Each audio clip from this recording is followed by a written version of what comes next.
Hello? Hello? Hello, hello? Hello? Hello? Does this Does work? this work? I'm on a new PC, people. Well, not a new PC. I'm on an old PC.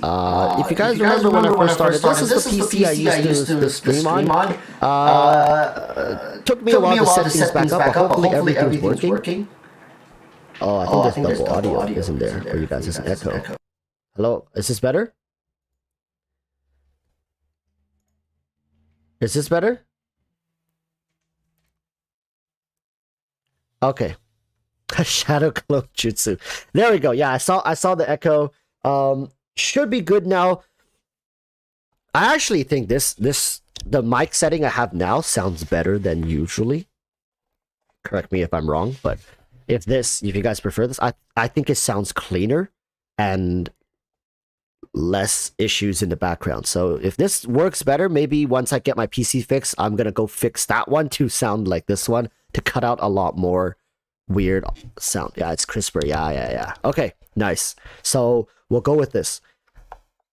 So, over the past week or so, I've released a couple different Raiden videos because when it comes to Raiden Shogun, there's a lot to talk about. Right? This character has a lot people have going for them. C0, C2, Hyper Bloom, Hyper Carry, National. There's so many different ways to play this character, and she just keeps giving. She's a character that has kept giving and giving.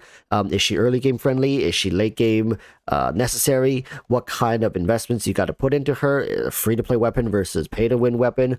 All sorts of stuff, right? And also her longevity in the game, meta wise, as well as some other stuff. I mean, she's SS tier not only just on the power ranking, if you guys know what I mean. There's also another tier list, maybe a little more scandalous one for Degens going around that she's also a SS top tier 4, right? Creator of the Booba sword. You know, her reputation precedes her. That's basically what I'm getting at. However, with so many different topics, it's unavoidable that there's going to be a lot of different opinions, right? Because it's just normal. It's just human nature. You like something to be done a certain way, and other people like it to be done a certain other way. Now, yes, recently, I have been introduced to the concept of pole value, right? I believe, Techie, you were the one who wrote a comment talking about, apparently, so get this, people, apparently, in the Genshin communities, there has already been a pre-established criteria or system to evaluate a character's value, basically, right? And people call it pole value, and there's like a whole criteria and metric system, and I think the theory crafters are the ones who came up with it, and they have like tier lists telling people like, okay, this character is more valuable, this character is more valuable. I don't know how they came up with it or what exactly the criteria are, but it's interesting to know that there has been a system that's already worked out, and people talk about it and use that system.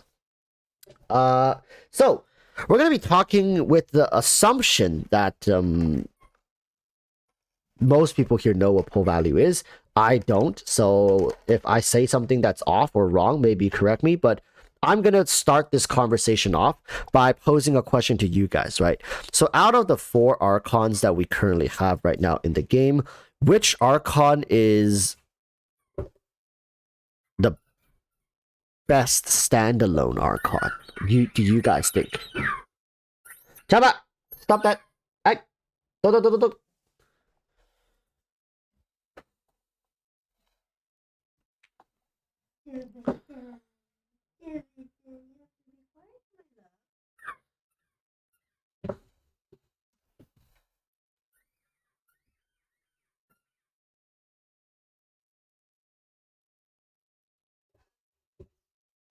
So what I mean by standalone basically is like, let's say you get a fresh account.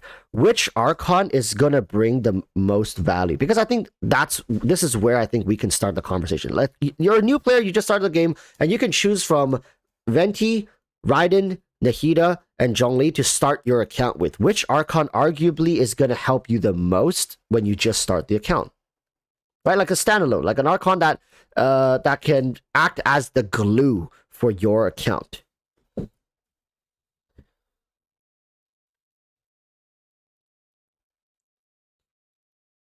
Right? Because when we think about value potential, especially for people who's just starting off on the game or started last patch or the patch before that, right? It's like they have these options right now. They have to, and especially if you just started the game, you're likely going to be doing a ton of research on character values, who's best, and all the archons seems to be really good. Oh, then you got characters like Kazuo, but now you got all the archons, and seemingly Nahida just went by. Now we got Raiden Shogun, and who knows, Venti Zhongli might be right around the corner too. And people need to make this decision.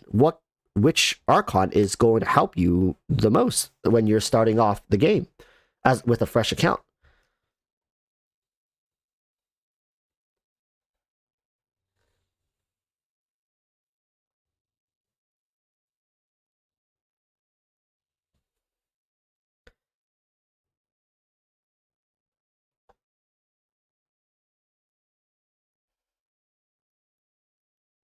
Right. So right here, I see a lot of people are saying Zhongli. So here's the thing, right? When when I think about a fresh and new account, I think under AR40, right? This is what I think. If you're under AR40, you are likely a new-ish player. There's a lot going on in the game. You're trying to figure things out.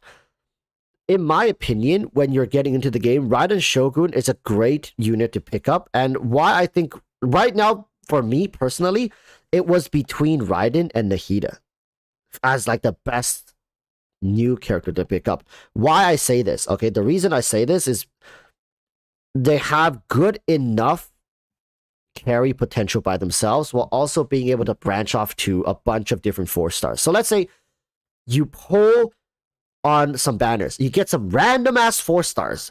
What are the chances of these 4-stars being integral to your core team and being strong and well utilized? Zhongli can make anyone work. He can work himself. Zhongli can be a one-man army, but at the same time, synergy-wise, if you need more damage, it's very difficult to get that out of Zhongli. Zhongli can make sure that your team survives and doesn't die, but for the most part in Genshin Impact, especially in the early game, like I've found this to be even more important, is that you oftentimes don't have that much issues surviving. It's just dishing out the damage, killing the enemies as fast as you can. So in my opinion, at least that's what happened to me. For me, I had no problem surviving with level 60, 70 characters, even when I was fighting level 80 characters. No problem, but I wasn't killing them, so I leveled up my Kaching to kill the enemies. I just needed more damage. I needed more damage, right?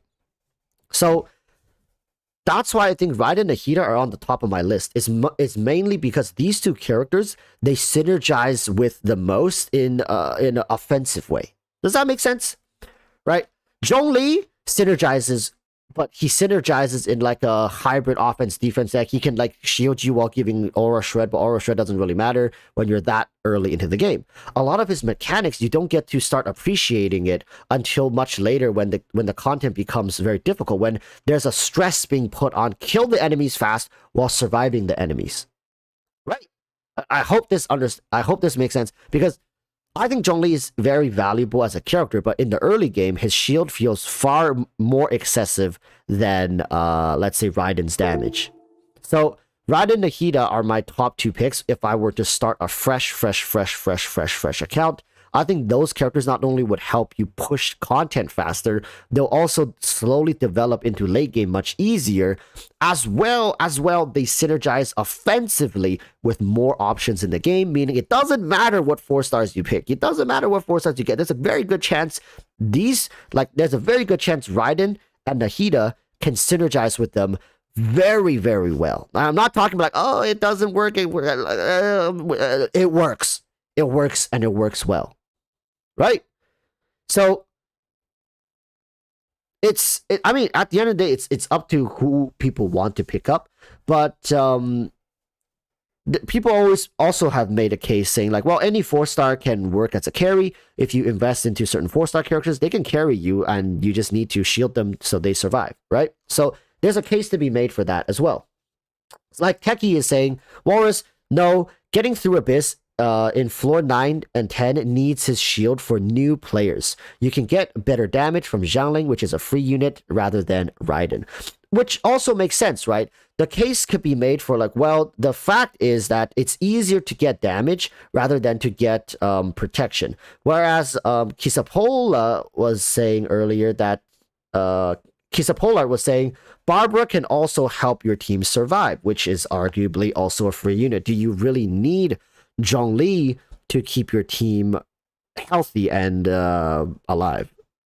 Which is also a good argument, right? Like, it's like, this is also another thing to consider is if you're playing on a lower spec device, or if you're not a gamer, for example, like you're not a gamer, you're not somebody who is good mechanically, I think Zhongli is probably going to be the smarter pick. Let's say you play on mobile, your phone is a bit laggy and whatnot. Maybe mobile's better, right? Maybe mobile's better. I feel like my Nikkei says happy anniversary, and also check Discord when you can. Oh, right. We have a special announcement with Shukai here. One moment.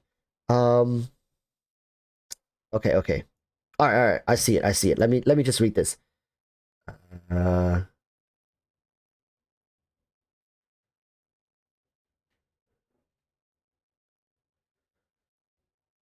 Okay.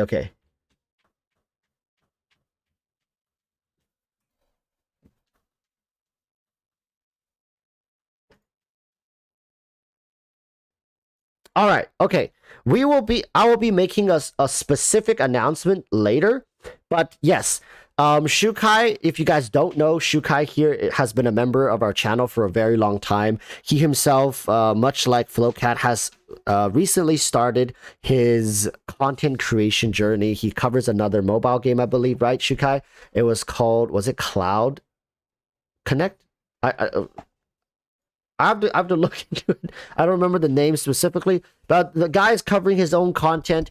And for this anniversary, for us, and for him as well, he's doing a special giveaway for the season here for both of our channels. So I'll post a special announcement later for that. But yes, Shikai, I will be doing that. NeuroCloud, yes, NeuroCloud. Okay. So to get back onto the discussion here, I see a lot of people also don't favor Raiden because it's very difficult to build her for a new player. Which you're correct. For some reason, Hoyoverse decided to gate Inazuma, but chose not to gate Sumeru. Jabba, no, stop, no squeak.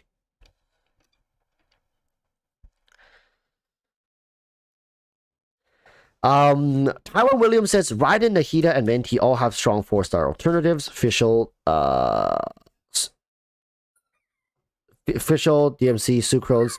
Zhongli does not have any strong alternatives. And I get your point. Right now in the game, damage is definitely much easier to be substituted as opposed to utility. And I think Zhongli's utility is truly unparalleled. But at the same time, it's in my opinion. I feel like I have to preface this because I don't want this to come rubbing off as like the gospel, like, oh, this is the way. In my opinion, in my experience, Zhongli doesn't truly shine until you get to Abyss, like higher floors of the Abyss. And I guess Techie was saying earlier, to newer players, floor 9 and floor 10 are considered higher floors in the Abyss. So, but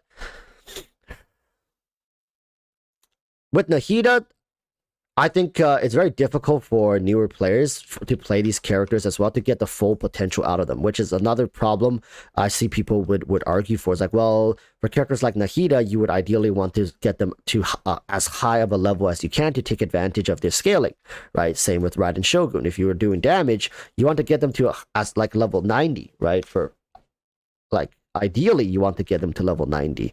So I get that, okay? I get that. It's just, I don't see Zhongli's shield as a major factor in pushing the content. And when it comes to Zhongli, it seems like you're wanting to pick up another strong character to synergize him with. Whereas when you get Raiden Shogun, or if you can get your hands on Nahida, these two, I love how Venti isn't even like within the same stratosphere as this conversation. I love how nobody is like advocating for Venti. You guys really doing him dirty right now. But I get it. For Nahida and Raiden Shogun, you get characters to synergize with them. So like even if you get Jinyan, if you get like these subpar 4-star characters, you can still throw them into a team with Nahida and Raiden Shogun. They still work, like air quote, they still work. You know what I mean? And arguably they can work fairly well. Whereas if you get Jinyan with Zhongli, you're kind of just like, hey, that's kind of awkward. But then there's a lot of characters that can synergize with Zhongli too. Like if you like all the free-to-play characters, Kaya, Lisa, right? Amber, if you want, Zhongli can assist them in doing more damage and being very, very like actually elevating them and making playing some of these characters much less punishing. But at the same time, right, it's I don't want like I said, I don't want to impose any further. In my opinion, I think early game scaling up damage is going to be better. Like that's just my opinion. Especially like when I say early game, I mean under AR40, right? Under AR40, I think just leveling up your characters, scaling up the damage. If you can get a damage-oriented carry, I think it's just going to be better for you. And also, not to be cheating or anything, if we talk about longevity and scaling up the character towards endgame, Raiden Shogun, Nahida, these two characters are just better than Zhongli endgame. They are much more integral to the success of your general account. Zhongli is very important. He's very strong. He is irreplaceable in certain team comps. But what I'm saying is, when it comes to usage and strength, right now, Raiden Shogun, Nahida are just, I think, just a tad above Zhongli. So that's why I say, like, if you're starting an account, you not just have to think about your first 40 ARs, but you also have to think about AR40 to AR55 and beyond. Scaling up your count, eventually working with the other characters to synergize with. I just find that Zhongli, in most cases, is like a luxury unit, whereas Raiden Nahida has become more and more staples in certain team comps. And that's where I think the difference is, like, the make it and break it at the end. Okay, so continuing, what do you guys think about AR40? What is that? Let's see. I think I missed a lot of comments when I was talking here. Let's just go back. Let's see. Okay. Let's start with Asriel says, Walrus, even when you stress, in my opinion, some people still can't handle it. Full diagnosis with them. I know, but I just want to preface it. I don't want to impose. Listen, I don't want to impose. Do whatever you want, people. Like, even though I titled this whole stream, let's argue. We are arguing. We're going back and forth. We're not agreeing. We have different points of views, but it's fine. However, I don't want anyone ever to feel like, especially if you're a newer player watching this live stream, none of this stuff is set in stone. None of this stuff is concrete. And I know it's like such a bummer. Like, I'm a new player. I just need some advice. I just want like somebody to tell me, do this, do that, do this, do that. So I can actually just go ahead and pursue a path, right? And if you want to do that, you can listen to my opinion, which I'm telling you, get Raiden. That's my opinion. Get Raiden. If you're a late game player and you have the luxury, you have a bunch of primo gems just set aside, you haven't pulled for anything for months now, and you're just wondering, hey, is Raiden C2 even worth it? My opinion is, yeah, like, I think she's a great character to scale up to C2.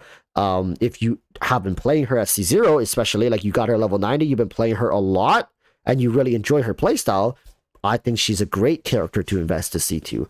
Better than most, in my opinion, right? And that's my opinion. That's what I'm telling you to do. If you need direction, if you need somebody to tell you this, I'm telling that to you. It's a great investment. Is it the single best investment you can possibly make in the entirety of Genshin Impact? Maybe not, but I think Raiden C2 as an investment in terms of value and strength that you can get for a character, I think she's top 3 in terms of constellation investment. I think her investment ends at C2. For a lot of characters, they gotta scale up to C6, like 5 stars, to feel like revolutionary. But Raiden stops at C2. Anything beyond C2 is very excessive. So that's the beauty of investing into Raiden, is that she has such a high ceiling, but it's such a low-hanging fruit. Right? I mean, who wouldn't want to see 6 Yelan? We all do. I want to see 6 Yelan, but that fruit is so damn high. I need like a 10-feet ladder to just scrape the bottom of it. Whereas Raiden, maybe if I just jump a little, I can grab that fruit, if that makes sense. The low-hanging fruit, the C2 for Raiden, with very, very good returns. It used to be better because her C0 wasn't as good as now. Let's be honest. Ever since Hyperbloom, Raiden C0 has just gotten better. Right? We can agree on that.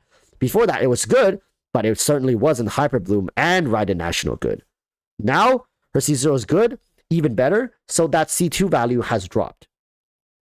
Which a lot of people would say is excessive to begin with. Which I agree. But just because it's excessive doesn't mean there's no value to it. So, Lelouch says, Zhongli is irreplaceable. This Abyss, I use Zhongli to meet the Geo check against Wolflord. I ended up time feeling and not having enough damage. Then I used International and one cycled. Wait, doesn't that mean like the International? Okay, you see, actually, this comment highlights the thing I've been talking about, which is the fact that once you get to higher floors, it becomes what's more important is like the damage check. You can survive. Like there's a lot of ways to survive higher floors into the Abyss, right?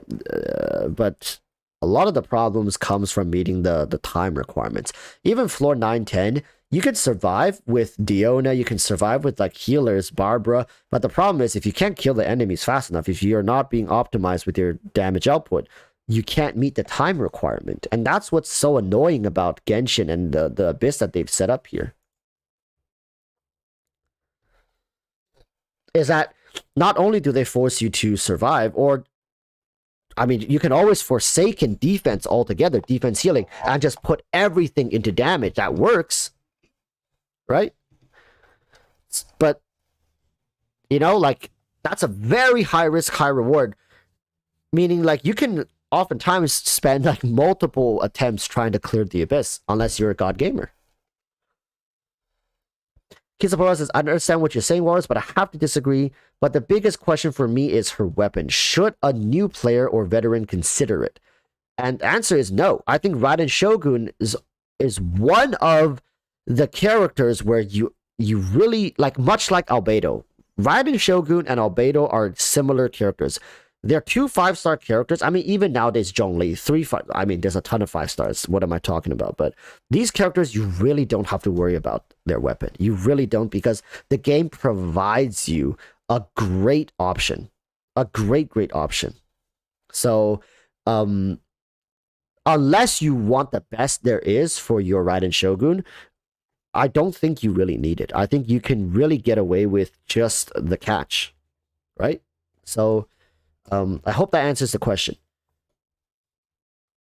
Huang Le, wow. Hello, Walrus and chat. Huang Le, how has your year been? We're nearing the end here. We just passed Christmas. Did you celebrate Christmas? Did you have a good Christmas? How are you, my friend?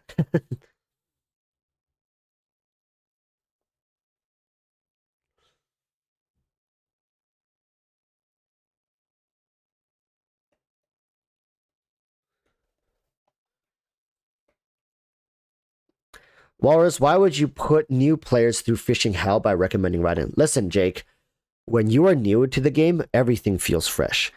Like, if you ask me now, would I go fish? Absolutely not. But if you ask me when I first started the game in my first week, hell, I would fish. I would pick mint. I would pick fruits. I would chop trees. I would stare at the clouds moving. I would drink from the sewage waters of this game. I didn't mind. I was in the honeymoon phase. In fact, on the contraries, why wouldn't you recommend newer players to go fish? Because at the very least, when you're new, that stuff still feels exciting. It's still like Genshin could take a fat dump on your face and you would be like, damn, that's refreshing. That's new players, right? Old players, 10 years. Whoa, Huangle with the 5 gifted members. Thank you, my friend. Thank you. 'Tis the season of joy. Huangle the Santa has blessed 5 lucky members. So we got Golden Ambrosia. Nice name. Now makes me crave an apple. Jake Nguyen. I hope I pronounced that right. Joaquin Delgado. Is that Joaquin from the actor? Kind of like a play on his name. Joaquin Delgado. 爵士黄瓜. JM Wash. Welcome. Welcome.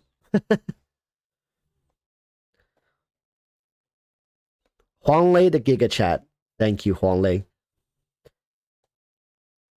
So yeah, like I think, in fact, the best time to recommend new players to do this stuff is when they just start the game.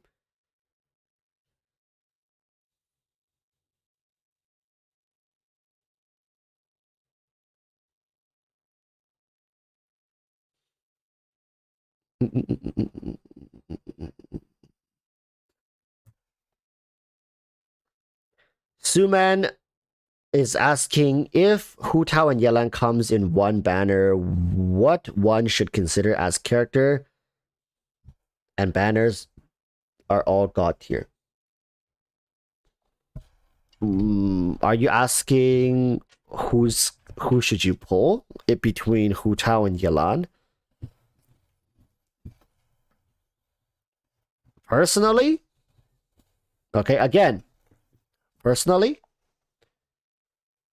I'd probably pull Hu Tao. If you don't have either of them, I'd pull Hu Tao because Yelan seems to be a character that the more mature your account is, the better she's gonna feel to your account. Sure, she can work by herself, but she's more of like a supportive DPS, right? She's supposed to synergize with other DPS to help your team do more damage. If your account is very immature, and I'm not saying that you're immature for having an immature account. I know some people are going to take this the wrong way, but you know what? Whatever. If your account is very immature, meaning it's very early in its developmental stage, you don't have many carries, you're like AR 50 or under, and you're trying to make things work, you're looking for strong characters to help you push content in the game, getting a Yelan is likely not going to help you as much as if you got someone like a Hu Tao. Hu Tao will smash through a lot of barriers in the wall, certain DPS barriers. You're just going to blow right past them, okay? Whereas Yelan is going to elevate your account overall, but Yelan is kind of like a multiplication thing. If you have a big number and you multiply it by Yelan's big number, you're going to get a very big number. But if your number is like 1, and then Yelan is 5, 1 times 5 is 5. You know what I mean? 2 times 5 is 10. 3 times 5 is 15. It just gets better and better when your base number is good. Whereas Hu Tao, I feel, is more like an addition. Well, like right now, if you're at 1, let's say Hu Tao is a 10, right? And then 1 plus 10, that's 11. You see what I mean? Like kind of like that. So when I say early or immature, I mean like you have less than 3 strong carries to work with. You have very few 5-star weapons. You have like no core team comps already established, or you maybe have one core team comp which is like semi-meta and you kind of worked it out yourself, or you kind of just piece things together. If you're in that kind of boat, I do think Hu Tao is going to help you a lot more. She's going to help solidify your account. She's going to help you find direction in your game. At the very least, for the next like 3-4 months, you're going to have purpose. Whereas Yelan would benefit those accounts who already have like 4 or 5 different teams that are already built. And you have multiple level 90 characters, you have a couple 5-star weapons, you know, so your carries are really strong. You don't necessarily struggle with clearing content, but you're looking for options or you're trying to power up some already strong compositions. I think Yelan would do much, much, much better in that scenario. Okay. Watkins says, wrong for me. Hu Tao needs to be C1 to be playable. Yelan does not. Okay, here's the difference. That depends on what kind of device you're playing on and what kind of player you are. Because to say that Hu Tao needs to be C1 to be playable, I think that's very big of a stretch. Her C1 doesn't really give her more damage unless you can ooze it out through proper animation canceling, right? So, because it's just like, it makes managing your stamina a lot easier. That's basically what Hu Tao C1 does for you. Whereas Yelan, C0, C1, C2, you get the picture, right? Yelan, of course, doesn't have that problem, but Yelan, again, doesn't really come in to solve a problem of hard carrying your team comps by blowing through damage walls. So, like, these are the two things to consider. If you think you're a gamer, if you think you can animation cancel well, I think a C0 Hu Tao is just fine. You have less charge attacks to work with, most likely, because you have to dodge in some cases, unless you have Zhongli, which it can save a lot of times you don't have to dodge. But yeah, I really think that it's quite an overkill to say Hu Tao needs her C1. It feels a lot better, it's more comfortable, more flexible, but the damage doesn't change, and for most people that damage is still going to be absolutely bonkers on Hu Tao. Like for example, you can do over 100,000 charge attacks on Hu Tao at C0 with a free-to-play weapon. 100,000 per charge attack. And even if you only have half a bar of stamina, that's like what, 4 or 5 charge attacks. You're doing like 400k with a C0 Hu Tao with a free-to-play weapon. And that's with half a bar of stamina left, right? So, you know, like take it what you will. I think Hu Tao is fine at C0. A lot of people just say she's really annoying to play at C0, which is fine. Moonlight is asking how to gift memberships. Membership gifting, I think you gotta press the, what is it? Yeah, you gotta press this $sign button at the bottom of the chat. Show your support for EroticWalruss. Yeah, you press that, and because a super sticker, super chat membership gifting. I think some regions don't have it. Don't worry about it though. Don't worry about it. Some regions don't have it. Chio Latte says, no way, my C0 Hu Tao only does 75k. It depends on your artifacts. It also depends on your weapon. Also depends on your team members. But I've seen, the highest I've seen, but this is in the Abyss, right? If you're doing it outside of the Abyss, right? Like, it's very difficult to, like, I'm talking about in Abyss, Abyss 12 with the buffs, you can get Hu Tao up to, like, I think I've seen free-to-play do 135k with a Hu Tao charge attack, like a free-to-play Hu Tao. This was sent to me by somebody. They were like, oh my goodness, you know, like people send you clips, right? Like, oh, I just broke my record, and they showed like their free-to-play. Like, what were they using? I think they were using the Black Cliff. It wasn't even like a pay-to-win weapon. It was like the Black Cliff spear, and and one of the charge attacks like 135k. It was like, what the fuck? Yeah, Hu Tao can hit 100k. It's doable. I'm not capping you guys. And even at C0. Chris Stances, however, the true value of C2 Raiden is to release her from the national team.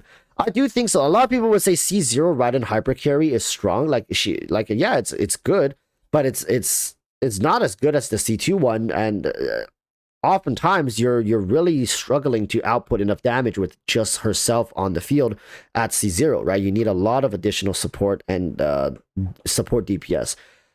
If you guys saw, I had somebody who sent me a clip yesterday. I mean, not a clip, many clips of their C0 Raiden, and they were playing like a Raiden semi-hyper carry team.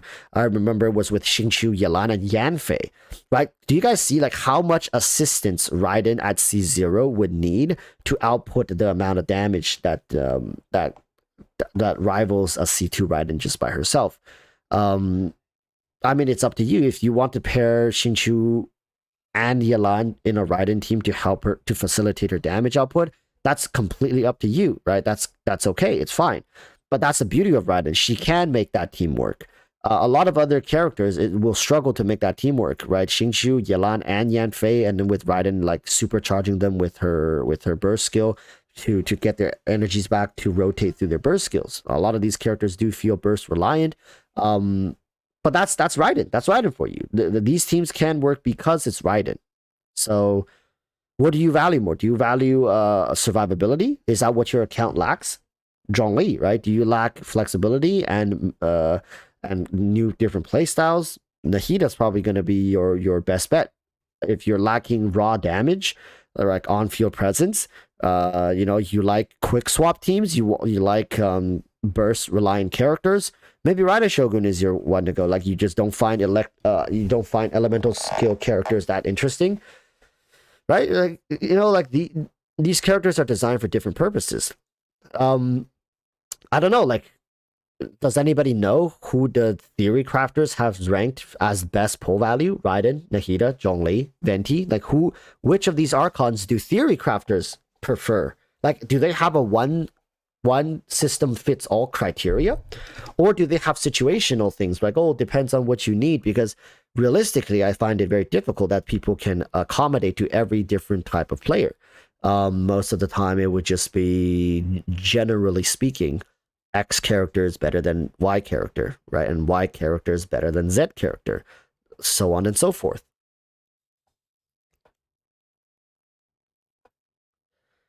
But as a paying player, how can you know how much a free-to-play Hu Tao damage go? Because they send me the clip. People send me so many clips every day. I'm telling you guys, every day I get like 10 plus clips of people being like, Walrus, what do you think of this? Walrus, how is this? Right? So I see a lot of clips. I see a ton of clips of people trying out different things. Right? So I saw with my own two black eyes. Look at that. Look at my deep black pupils. I saw it. It's a free-to-play player running a Black Cliff. I believe it was a Black Cliff. It was a while ago. It's like, I'm sure they're doing even more damage now with a Black Cliff, and they just charge attack. They were charge attacking for like 135k in Abyss 12. Maybe it was a favorable Abyss. I don't know. Maybe they had the perfect buffs, right? They boost the elemental skill, right? They boost HP. I don't know, but hey, 135k. That was more than what mine was doing. I think my Hu Tao in the open world can hit up to like 100k, maybe 110k. So it's like that's a whale, not a whale Hu Tao even. Like that's a C1 R1 Hu Tao. And like I said, C1 doesn't matter for Hu Tao. It's not like, oh, because I have C1, I'm doing extra 20% damage. No, I'm not. I can do more DPS. On average, my C1 Hu Tao is going to have a higher DPS meter than your C0 Hu Tao because I can charge attack for longer. And that's it.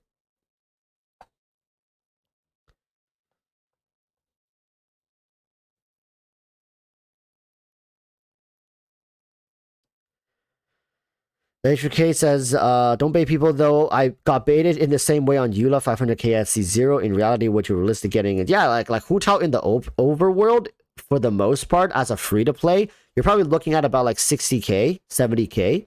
That's like more realistic in the overworld. In the Abyss, that number can jump up to 100k. Yeah. So, I mean, 60k, you get 6-7 charge attacks. That's 300 something k. Right? That's 300 something k for a C0 character to just casually dish out with their elemental skill. Granted, you do need a Hydro in Xingqiu or Yelan's burst skill to get that damage. You can't just get Hu Tao charge attacking randomly. Her normal charge attack is probably doing like, what, 15k, 20k? Which is... it's crazy to think like 15, 20k is like what most C0 5-stars are doing nowadays by themselves, right? That's what most C0 5-stars would be doing with no reactions whatsoever. Maybe like Scaramouche was doing 15, 20k with C6 Fradozan and all the supports and blah, blah, blah. he gets up to like 25, 30k, right? Hu Tao is like 15, I think 15, 20k, and then scales up to like 60, 70k.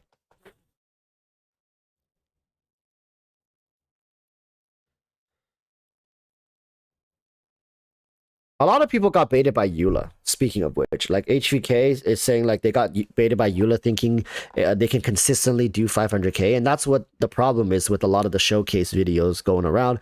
Is they show these characters in the best light, right? Like why? It's just like when a car company tries. I don't know why I've been going on with the car examples, but I think it's just very easy for people to understand.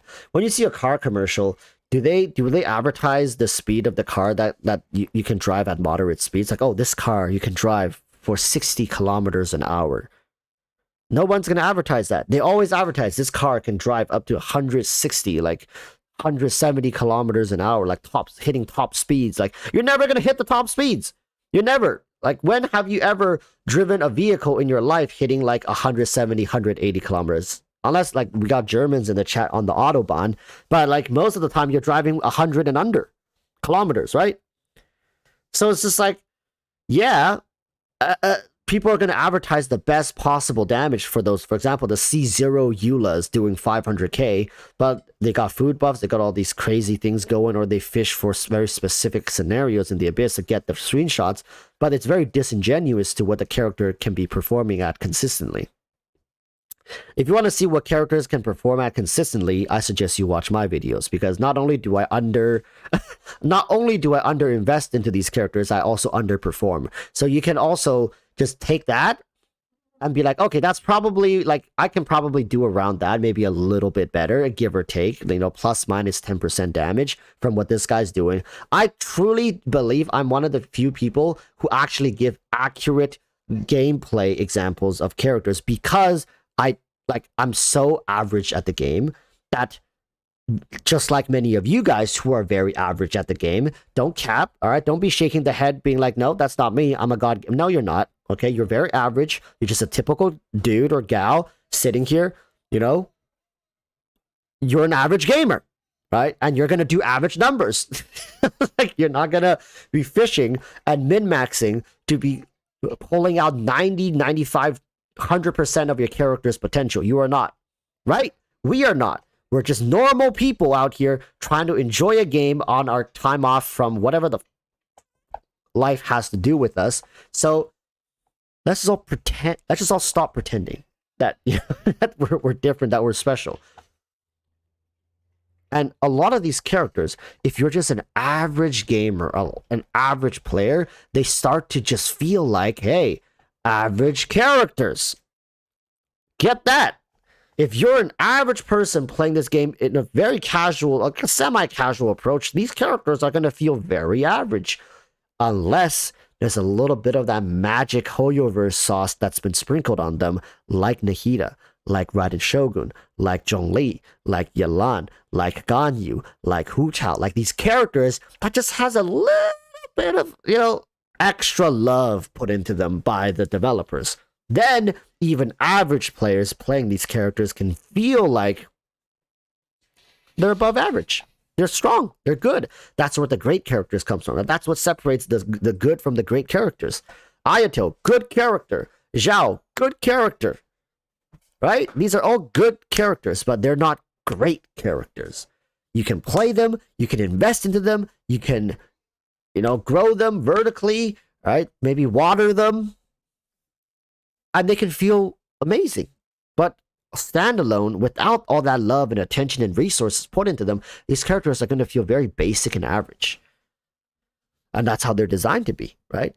The Hoyoverse, I think the reason why they've made the game so easy is because it allows them to make very basic characters to which you, the player, needs to put the love and attention, as opposed to the developer needing to put in the love and attention. The game is not hard. they set the bar very low, but then they put out these characters that are just like a slightly below the bar. And you need to put in love and attention and resources to get them above the bar. And it's very, like, not a lot of resources. You just need to know their rotation, kind of. You know how they play. You know their best team comps, or like the somewhat best team comps to get their support. And slowly you'll see them just like push past that bar very, very effortlessly. But it's up to you. It's like the tipping system, right? Like, we're not gonna pay our employees. That's your job. The consumer's job is to pay our employees, right? It's the same thing with Genshin. We don't need to make our characters strong. It's your job to make them strong, not ours. Like, we as the developers, we just need to make a compelling backstory, give them six packs, make you fall in love with them spiritually, physically, and all this whatever. And now it's your job, right? To like, is that not your waifu? Do you not care about your waifu? Do you not care about your husbando? Then do something about it, right? Get maybe their constellations, maybe get their weapon, maybe farm 6 months for their artifacts. That's your job. You, the player, not ours. All right? We made you fall in love. Now it's your turn to provide, right? That's it. That's what Hoyoverse is. That's truly the relationship you have with these characters and in Hoyoverse.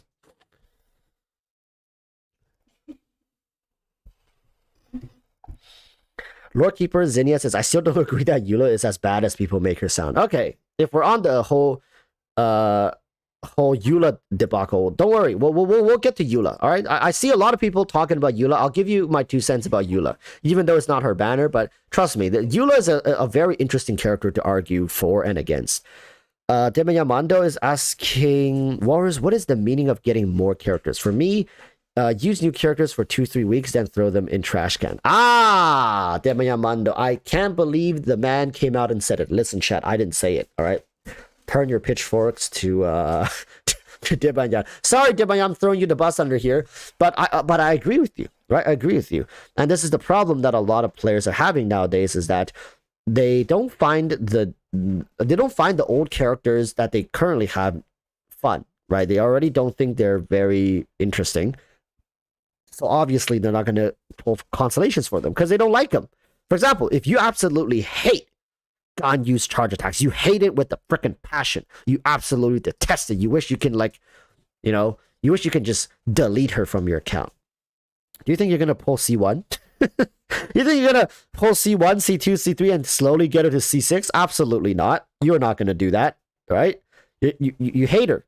So then you look to the future. Okay, let's forget about Ganyu. We're never gonna touch her again. What about other characters?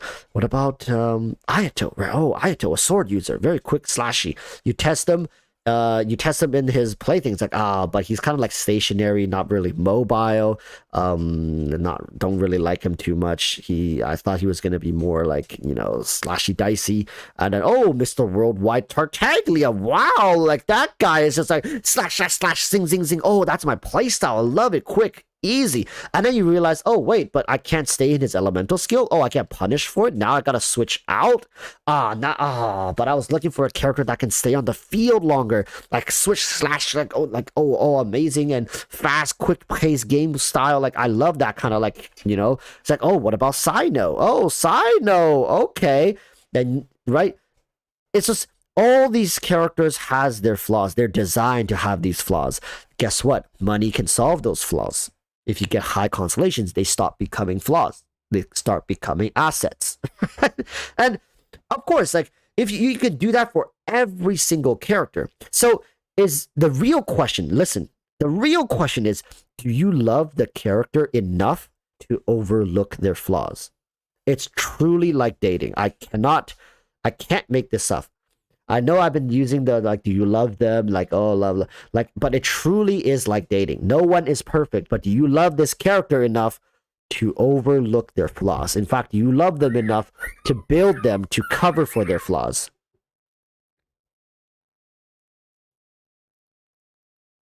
No, don't do that. Don't do that. You have a rope there. Why don't you bite the rope?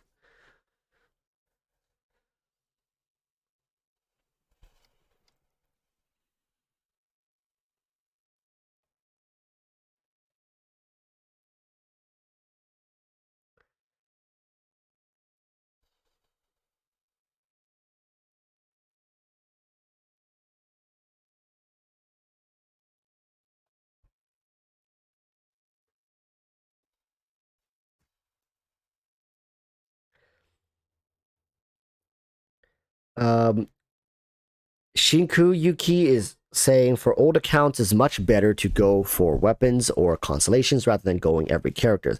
I have all characters and I have a bunch of characters I don't use. Example, Yula and Zhao.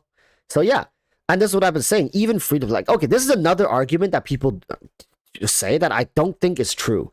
People say like free to plays are like so desperate for resources that they can never afford to pull for constellations. This is like the like, oh my god, I hear this so damn much. And Techie, you are guilty of saying this. People coming to me saying, "Oh, like, but free to plays will never have enough resources to pull for constellations. It's impossible. They can't pull for constellations because they don't even have enough resource to build one team or two teams. They don't have functioning teams. Like maybe if you started like in the past 3-4 months as a free to play, yeah, but." If like even people who've been playing for a year, if you started since Raiden Shogun's banner or you started back in Inazuma, you probably have like 3-4 different teams already constructed. You know, it's like sure you can get unlucky. I saw another comment was saying like, bro, I've been playing, like, get this, there's a dude who commented saying, I've been playing since patch 1.0. I play this game every day. I did all the events, right? I got all the free Primo Gems, and I have 4 5 stars. 4. The guy claims he's been playing since 1.0, and he's got all the events, he's got all the Primo Gems, and he has 4 5 stars. Been playing since 1.0. 2 years plus. He has 4 5 stars. So he was calling me out saying like, as a free to play, you know, I think it's very disingenuous that you're telling people they can afford to pull for constellations, because after playing for 2 years, I have 4 5 stars, and I cannot, like, I can't imagine, you know, having 2 C1 5 stars instead of my 4 C0. And I was just like, you know, like, as I was responding to him, I was doing the math in my head, and I was just like, first and foremost, that sounds kind of cap, but, you know, I'm not going to call the guy out over the internet and start a huge argument. But it's just like, sure, you can get unlucky. I'm sure, like, if you were unlucky since you started playing the game, if you started in 1.0, you like, sure, like, yeah, your friends might have like 15 5 stars. I don't know. I'm just throwing maybe 10 5 stars, more realistic, right? And you only have like 6 or 7. Like, it's fine. Like, I get it. You could get unlucky, right? If you get unlucky, it just means you have less luxury to invest vertically. I get that. Okay, that's fine. But at the same time, there are people who also get lucky. If you have the additional resources, if you have additional gems to splurge, do you want to splurge on more C0s even though you already have like 12, 13 5 stars? Do you want 14, 15 5 stars? Is that going to be, you know, is that going to keep the game fresh for you? Like the other person was saying, for the most part, you play the new characters for like 3-4 weeks, right? Because you know why this is a problem? I'll tell you guys why. I'm not blaming leakers, but it's a big problem with leaks, because before these characters even come out, you pre-farm all their resources, you pre-farm all their artifacts, so a lot of the fun in like building your character is already gone out the window. You already, in fact, technically, you play these characters for like 2 months because you've been farming for them for a month. You listen. Technically, you've been enjoying this character for 2 months because you already pre-farmed everything. All the fun you've had to build this character, slowly get them stronger and stronger, it's already done. You pre-farmed it. It's already done. They come, they're already super powerful. You level them up to level 90 on the first day. You get them the best artifacts. You get them weapon. You clear their best. You try different teams with them, and the character's pretty much like over, right? He or she's already the best they can be in terms of your resources, and you pair them with the best teams you have. You try them out. You realize, okay, their damage is decent, good, not better than your old one, but still good. So you play them for 3-4 weeks because the Abyss favors them. And then they're done because, oh, the Abyss stops favoring them. Then comparatively to your other team, they're even worse now because now the Abyss doesn't favor them. So it just feels awkward. Like it's really awkward, and you need hit their 4 stars to pair with the new character, right? You can't keep the 4 stars on this guy because guess what? The new character needs these 4 stars too. And maybe these 5s are like Nahida, right? You pair Nahida with this guy, and then the new character, guess what? They need Nahida too. So guess what? You can't play this guy. Now, do you want to play that guy, or do you want to play this guy? Right? You guys see what I mean, right? Because a lot of these characters that you pair with the characters you pull oftentimes need to be used in other teams too. Whereas that only applies to DPS. Yeah, but supports aren't universal too. What if the next character has no synergy with your current support that you love? Then you don't pull that character, right? Then you skip that character, which is fine. Free to play skip characters all the time. But what if a new character comes out and now it's a DPS character, and now that DPS doesn't match with your support, right? I'm just saying. Yelan is a great character. She's a great support DPS, but she's not universal. There's a lot of teams that don't need Yelan or don't want Yelan in them, or she just doesn't fit in. Or you're sacking the best possible team because you want to play Yelan. It's a very complex situation depending on who you have, who you want, who you prefer to play, like whatever. But that's what I'm saying. Like this whole system is designed to be this way. So like if you're chasing for some sort of meta, like the meta changes all the time, people. And as a free to play, you have enough gems to still choose who you want over a longer period of time. That's why I always advocate saying leaks are not bad for free to plays. If you're free to play players, leaks are a godsend. You are definitely benefiting from leaks. I say this all the time. Like, people, if you watch my content, you can advocate. A lot of people think I hate leaks because I don't consume leaks and I don't talk about leaks and I ban leaks. I don't hate leaks. Okay? Listen, I have no problems consuming leaks if this game is very fast paced and I can't even keep up. Right? Like, listen, do you guys think when I play other games, I don't get excited for upcoming information? Of course I do. I'm not dumb, okay? I enjoy leaks. It's just that right now, the way Genshin is paced and designed, consuming leaks for me doesn't really mean much. I will never not have resources to pull characters. I will never be skipping characters because, due to a lack of primo gems. That's not my problem. I don't have that problem. I have a different problem with Genshin. Is that I'm so strong, I beat everything so easily, I beat everything so fast, and I don't want that. I don't want to take the fun out of things before they even arrive. I don't want a new character to die on arrival for me because I already know everything about their kid. I know their entire backstory, I know all their constellations, I know all their best teams. What is the fun in that? Right? There's a patch right now that I can enjoy, and there's a patch that will come in a couple of weeks that I can enjoy. Why do I want to enjoy the next patch before I even finish enjoying this patch? I look at leaks for other games that I don't want to spend money for. I do play certain games free to play, and of course, I'm very careful with my resources. I want to know what's coming up next, so I want to prepare. So I've never once shunned leakers. I've just said I don't like story leaks. That shit's kind of, whack.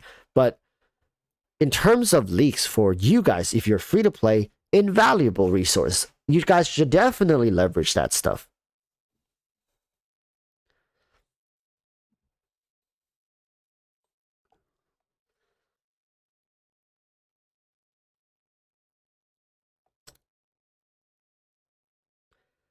Carl Carson, I look at leaks to learn about characters I am interested in and when they're coming. Exactly.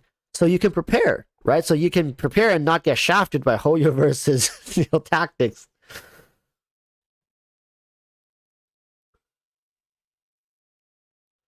Most people get more units. Very few go vertically because people want new playstyles, and above C0 is excessive. Look at Abyss data to see average cons used for each unit. Yeah, and I'm telling you, Techie, there will come a time when people will realize that is very, very inefficient and it gets very boring because it gets repetitive. Most people don't realize it because a lot of people back in 1.0 has quit. The reality is the vast majority, the bulk of the player, I would say maybe 40% of the players right now who are still playing the game probably joined maybe early Inazuma. I think there's definitely a huge player amount that quit since 1.0. The people who make up the bulk of the player base right now are people who joined during Inazuma. By this time next year, just the bulk of the player likely is going to be a mixer between Inazuma and Sumeru. Stuff like that. People trickle out as they go. And that's why a lot of people cannot afford to pull multiple constellations for their 5 stars, because they just play the game for about a year. Right? They just play the game for about a year or so, maybe a little longer than that. And in terms of just 1 year's of resource, like, yeah, you're looking at maybe like 6 5 stars or something like that, give or take, a limited, right? Maybe 6, maybe 5. So yeah, I don't expect these people to be pulling for constellations unless they're really dead set on a certain character. But if you started playing since 1.0, which there's some people left. I'm a 1.0 player, and there's a lot of people in chat that are 1.0 players. But okay, actually, you know what? 1.0 players. How many 5 stars do you guys have? Let's see. 1.0 players. Do we have any 2.0 players?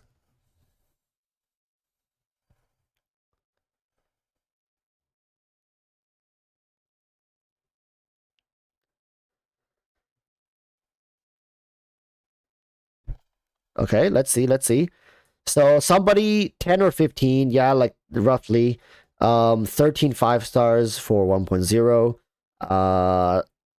Hey, yo, chat, see? W1R4D1K4 says the guy has more than 20 as a 1.0. Hey, didn't say free to play. So Super W's is, I can see the people who have around 10 are probably like free to plays, which makes sense. Since 1.0, having 10 plus 5 stars is very normal right now for people who started in 1.0. Techie the Virus says 1.0 player has all the 5 stars except 2. Yo, get him, chat. Get him. Yo, chat, jump. Hey, turn your pitchforks towards Techie. For everybody here who's gotten shafted getting 5 stars, it's because Techie stole your 5 stars. Get him, chat.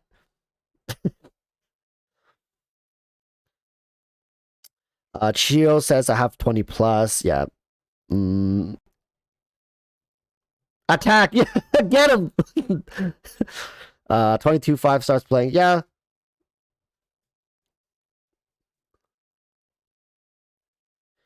Tekken says there are way more people who play for new playstyles and units than those who get bored after 3 weeks. Yeah, but Techie, if you're playing for new playstyles, you're not playing the old ones that you pulled like 3-4 patches ago.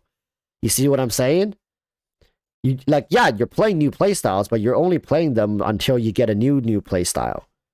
Because statistically, it doesn't make sense if you're saying you can play every single character continuously, right? Like, so what you're basically saying is when a new one comes, a new toy comes, you drop your old toy. It's like, oh, I have 2 toys I'm playing. I got 2 teams. Oh, a new team come. I'm dropping this toy, picking up the new one, and I'm playing with these 2. Oh, now a new one comes. Drop this one, pick up. You're only technically always just playing with around 2 teams. It's just, yeah, like the new one seems more fun and like enjoyable because they're new and fresh, and you haven't tried them yet.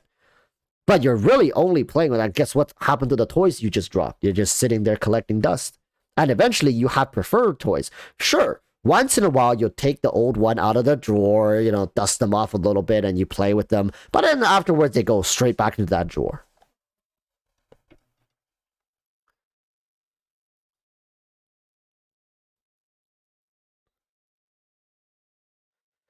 Or is a free-to-play? Yeah, I know. A free-to-play gets a 5 star. I'm thinking about every 3 months you get a 5 star. That's what I think. Like every 3 months, you get a decent shot at a limited 5 star. I always try to calculate with like unlucky numbers because, sure, you might get a 5 star, but it might be a standard banner 5 star. You know, it might be a constellation of a standard banner that you already have. So it's like, is that really new? Not really. Sadwagon says, I can agree. I have more than 25 stars and I barely use Zhao and Huta after getting the Hida. Yeah, but like, I also understand, like, it doesn't mean that just because you don't play them anymore, it doesn't immediately discredit or make it not worth to get them in the originally. Because maybe you spend a good 3-4 months playing those characters, then I guess they're justified. They're fine, right? You already had fun with them. They served their purpose for you. which is okay. And they're still there if you want them, if you need them. If the Abyss ever favors them, you are always free to go back and try them and play them again. That's cool, right? I get that. Like I said, it's not like I'm stupid and be like, oh, I don't see that side of the no, I see it. I absolutely see it. And and it's justified to play like that. I'm just saying, like, you have to be okay with eventually these characters just sitting there and collecting dust for a long time. It will happen because, like, Techie, you have 12 teams. Sure, that's cool. Like, I get it. 12 teams, amazing. But I think it's capped to say every patch you're playing those 12 teams equally, like every single patch, right? You're likely shuffling between a couple different, like 3-4 teams is believable, like every single patch. So that means you have 8 teams that are mostly just sitting around. For the vast majority of the time, they're just sitting around, right? They could kind of not be there, and you wouldn't really lose much. But these core teams, I feel like most people have core teams that they prefer, that they always lean towards, right? They lean towards these certain teams where with those other teams as backup, just in case, or when they get bored. And it's these core teams. Everybody should be able to identify the core teams that they play with the core units, with like which unit do you find yourself always using. Always using. You prefer them. They go into a lot of different teams that you have. That's the character that probably you should put a little more resource into because you're going to have a good time, because you're constantly getting value out of them.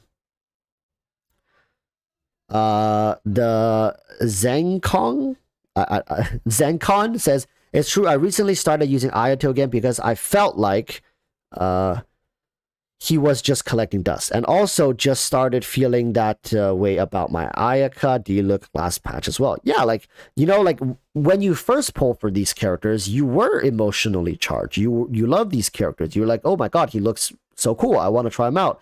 So it did come from a place, you know, of good heart. You like them, you wanted to invest in them, make them strong, try them out. Right? So, of course, you're going to feel bad after many weeks, months, when you haven't played them. You feel bad. Not only for the fact that you spend so much resource on something that you don't use anymore, but also, you like, I don't know, maybe you feel bad for the character. Like, it might be stupid to say, like, oh, it's a PNG. You're feeling bad for a fictional character. But yeah, like, have you never cried when watching a TV show? You never cried when watching a movie? Still a fictional character. So what's so bad about that? People keep memeing, saying like, oh, PNG, PNG. Yeah, but you can get emotionally attached. It's fine. I see it happen. That shows, you know, maybe these characters are well written.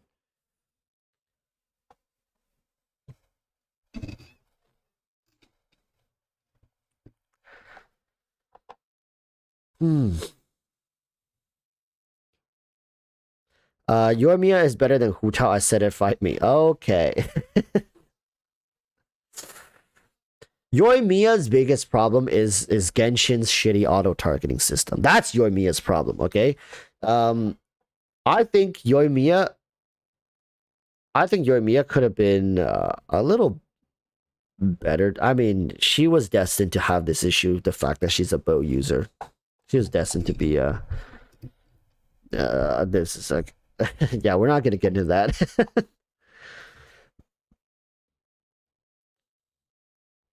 It's the honeymoon phase. Yep, all the characters, we have honeymoon phases, and it's best not to let the honeymoon phase blindside you on, you know, making a good decision or bad decision for that matter. Gustav Souza's like, they're well written. My ears are bleeding. I know. Genshin's writing is not the strongest, especially these characters who reuse different character tropes from already like well-established anime tactics. I get it, I know, but at the same time, it's proven to work. A lot of these cliches, the fact that they are called cliches is because they have been proven to work very, very well, sometimes surprisingly well. How many times can you get, you know, like a cute anime girl being like Oni-chan and having literally all the weeaboos just immediately frothing at the mouth? Is just, I don't get it. But you know, if I ever wanted to start a business, a company, at least I have all these anime tropes to literally copy and paste into my new business and just take off flying, right? Start strong.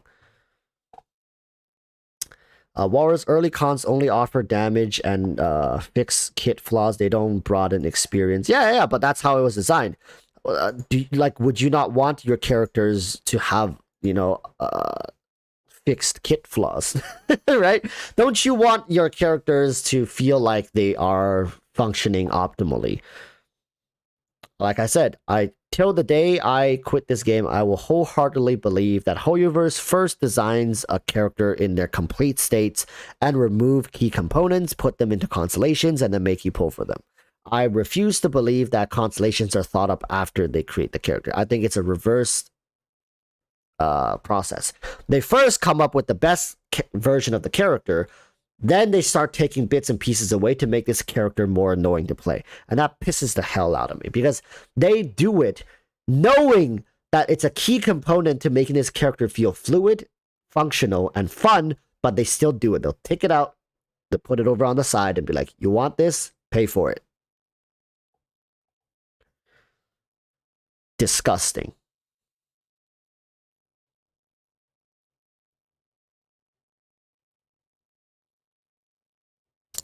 But that feels like a scam. Why would you say it broadens the experience? Because it does broaden the experience. Because the fact that they pointed to that thing and said, hey, that's going to make this character feel more fluid and efficient. So we're going to take that out. Listen, Techie, it's a bunch of people who spent years developing games and characters and what's fun for characters, what's good. And they pointed to that thing and said, hey, that's the one. That's the thing we need to take out to make this character feel less fluid. So, if you put that piece back, then that character starts feeling more fluid and better to play. Techie, you're talking about from like a damage-oriented position, right? You're talking about, oh, they do enough damage if you just play them a certain way, you know, build them through certain metas. But what I'm talking about is these motherfuckers, they literally sat there in a freaking boardroom and was like, we need to do this to this character so it's less fun and less satisfying to play. They literally did that. They did that, right? That's part of what they get paid to do that. They get paid to find what's the best way to make this character less fluid and efficient so we can sell to them the solution in our constellations. They did that. That's what these people get paid to do. So if you can get that back into the character without spending a cent, is that not broadening the experience? That is. You're basically like reverse middle fingering them without having to spend a dime, right? You're free to play, you saved up for months, and now you can get a constellation back into a character that they actively decided to take out and leave out of their base kit. And you can get that for free. That's like, is that not broadening the experience?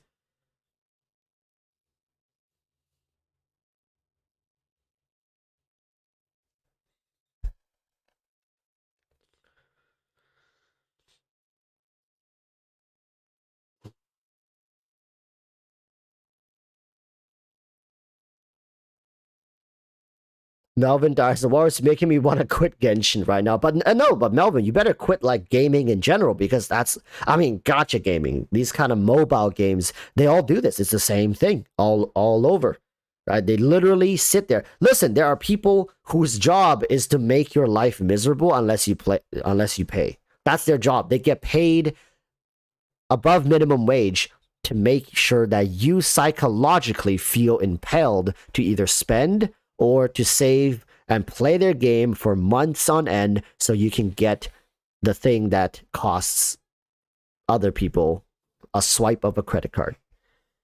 That's their job. Sounds like a good job, to be honest. I would love to work in that position. Hey, I get paid to make other people feel miserable. Sounds like a win-win to me. I kid. I love you guys. Don't worry. I would never make you guys feel miserable. I would make everything free. I would tell the executives to be like, hey, you know, we should put like this back into the kit and give it to them for free. Yeah. Great idea.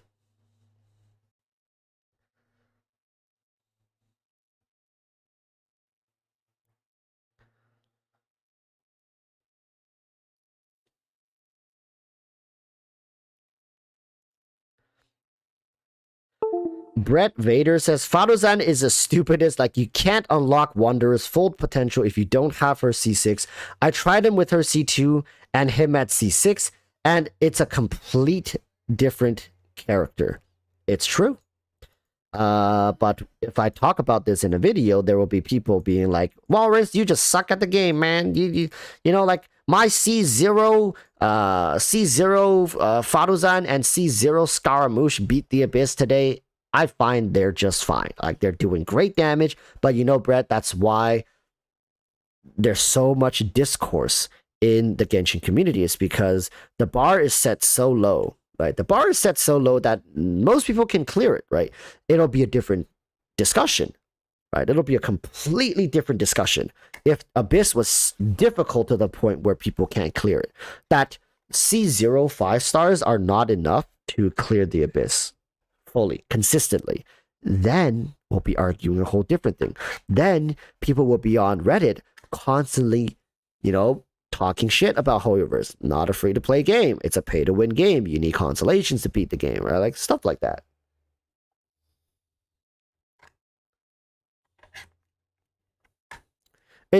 It's give and take. Hoyoverse chose the route to rally the free-to-plays. They want to support the free-to-plays, so they make the game easy, but in exchange, everything works. People will argue and complain for certain 5-star designs, and like you said, Fadozan being almost a requirement to fully unlock Wanderer's potential, like Fadozan C6.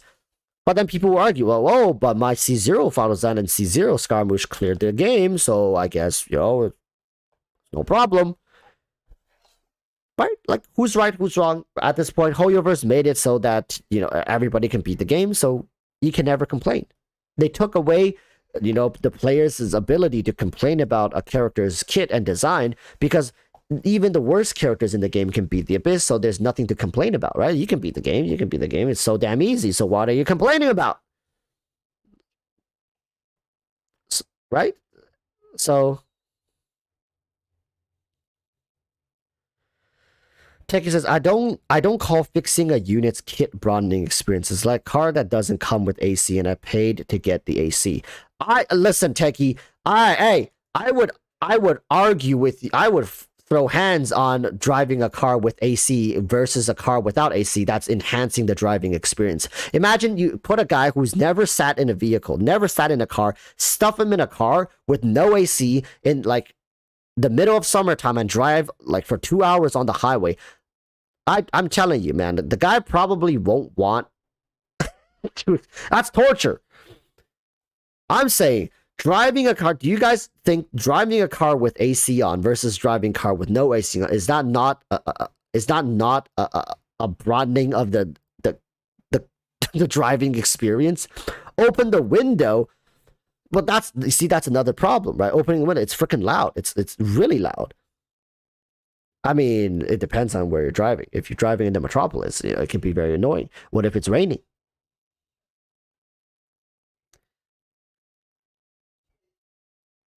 Like, you see, again, people will be like, oh, well, you know, I'm fine. I'll just crank open the window. But then that's another thing, right? That's another problem for some people. You know, it's actually very much just like Genshin. Great example, Techie. It's very much like Genshin, right? If you think playing certain characters at C0 feels like, some people, like earlier somebody said C0 Hu Tao is unplayable, right? Somebody said C0 Hu Tao is unplayable. So you can only play Hu Tao season. Just like some people would say, I would never sit in a car with no AC. Like, that's just not, like, I would rather walk. For some people would, like, or I'll just go another day, or I'll take the public transport. Like, I'm not getting in that car, right? Different people will have different standards and expectations for different services, products, whatever, characters. And I think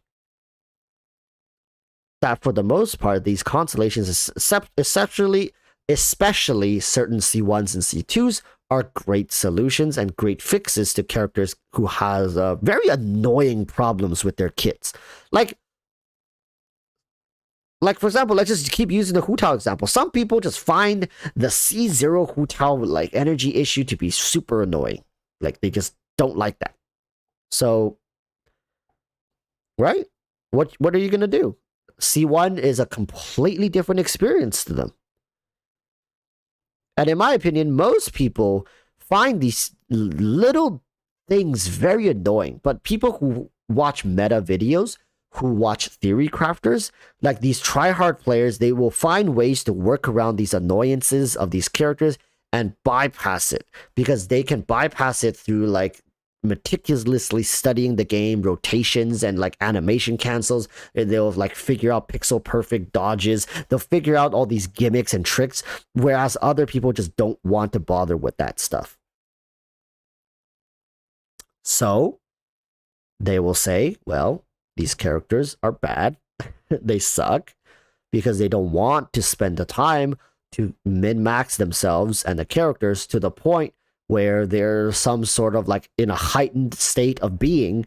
I'll be like, oh my god, my third eye's opening while I'm playing Genshin. Oh my god, like I'm feeling the vibrations of my keyboard. Like it's just some people don't want to go that far, right? It's like they just want to press some buttons, kill some hilichurls. I'm sorry, hilichurls. We don't kill hilichurls around here. I am advocating a non-violence towards hilichurl policy.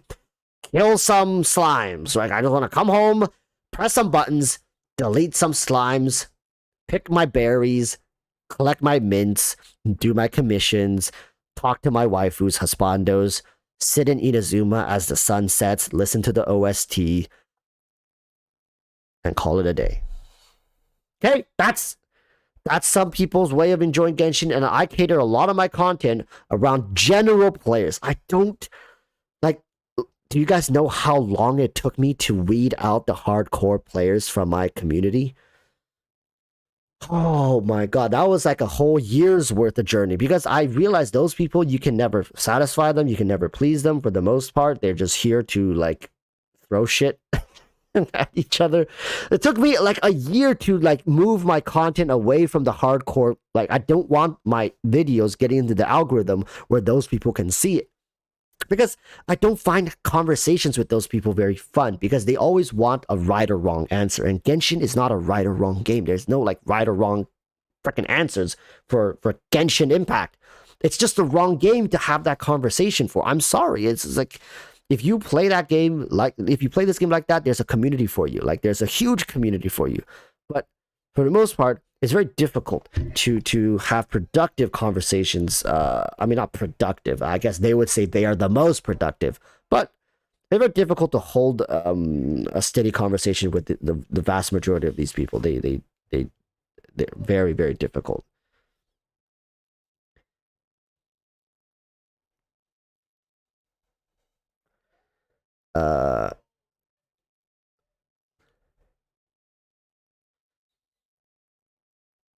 Ray says there's no right or wrong, only different opinions and perspectives. Oh, those people would beg to differ. Those people would throw hands.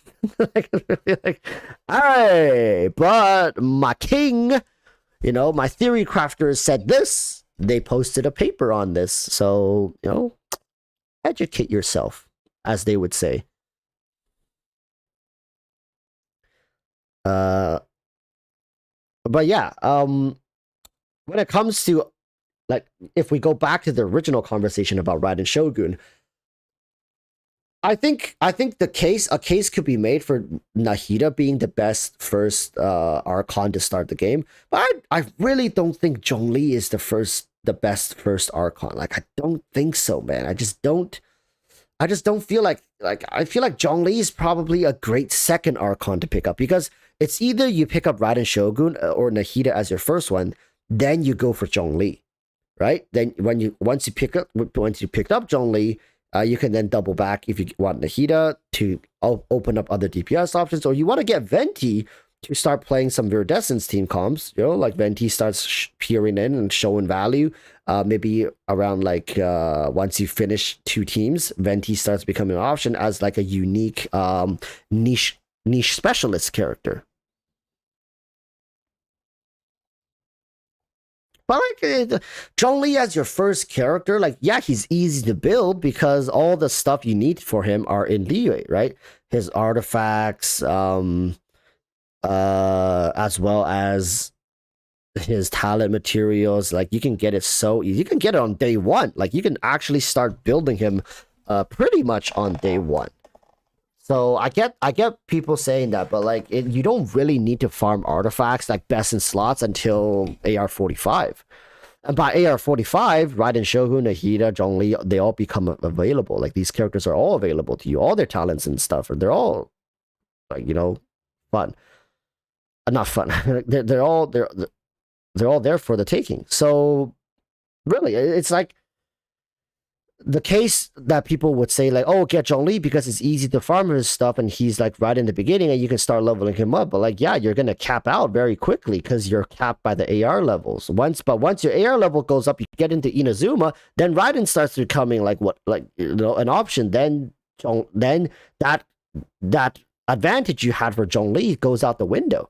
Like, let's be honest, like if you're in the first 30 ARs and you're playing Zhongli, like it doesn't really matter if you're playing, like you can be playing the 4 stars and you're still gonna go through it. But once you pass AR30, once Inazuma becomes unlocked, and then now they're equal playing field between Raiden, Nahida, and Zhongli, like are you still gonna say Zhongli is better? Does he still have that advantage in your head? Then at that point, I think Raiden, Nahida starts pulling ahead because, and it's only gonna take you less than a week, a couple days, you're gonna already be there. So it's not like, oh, for the first months, you can't even play Raiden and level her up. No, it's just for the first couple of days, really. So, you know.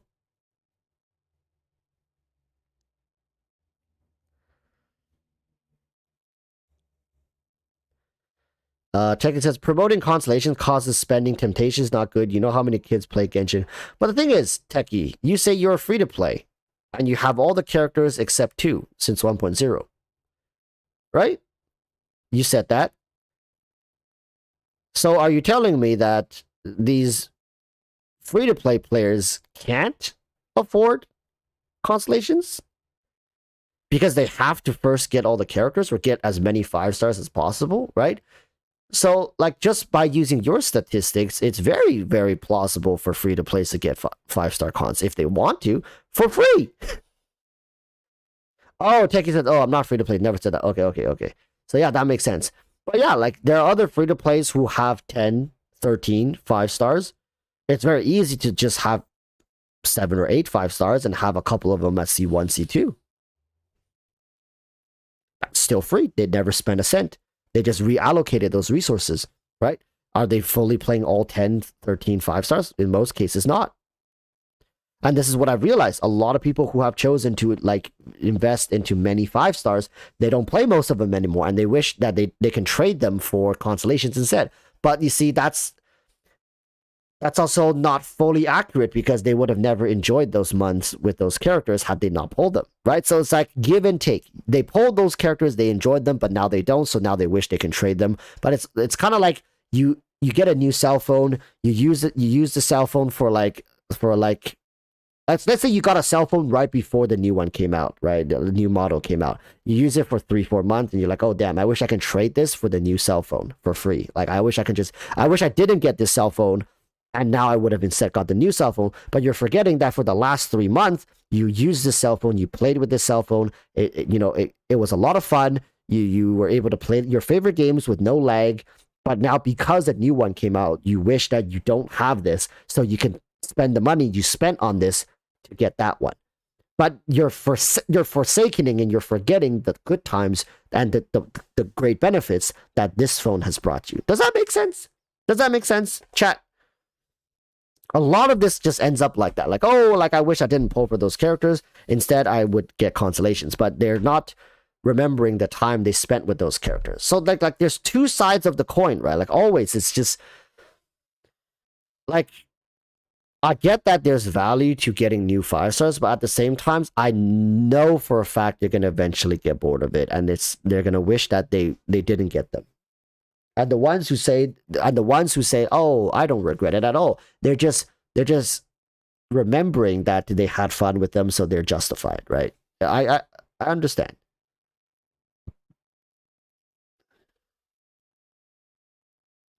But it's very difficult to see people, like, not difficult, it's very rare for me to find people who regret investing constellations. Because you know why, Techie?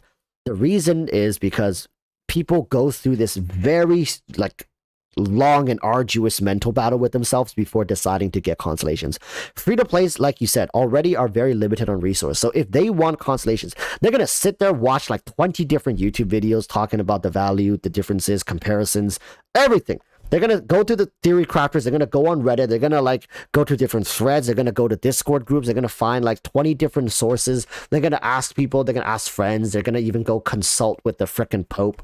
Like they're gonna sit in a stall with the father, like at a church, being like, "Father, I really want this constellation." And then the father's gonna be like which character? And then they're gonna be like, "I want C2 Zhao." Father's gonna say like, "Get the fuck out of my stall, like you dumbass, like get out of here," right? But you know, they're going to do their research. They're going to do their due diligence. That's why it's very rare you see somebody who has a constellation for a character that they have that they regret, because they likely went through a whole process before they decided to get this.